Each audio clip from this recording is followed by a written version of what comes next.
Welcome to Chillin' 101. We hope this video helps. You start by making the laptop safe to work on.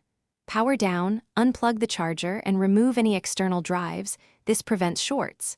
If the battery is removable, take it out. Otherwise, hold the power button for 10 seconds to discharge capacitors.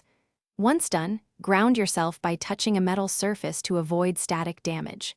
Now, remove the back panel screws with a small Phillips and set them aside in order. This gives you access to the keyboard assembly and connectors. You'll now diagnose the fault. Begin by lifting the keyboard gently to expose the ribbon cable. Check the connector latch, open it, clean contacts with 90% plus isopropyl on a lint-free swab, and reseat the cable firmly. That often restores contact.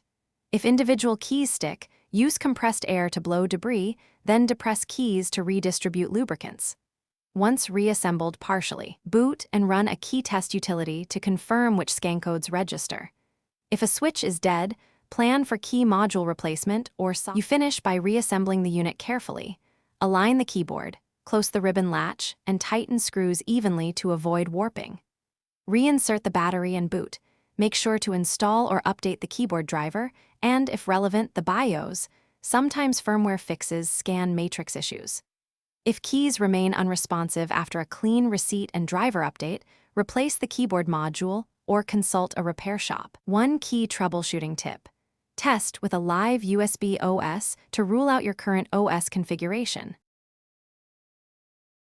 Thanks for watching. Consider subscribing if we helped you.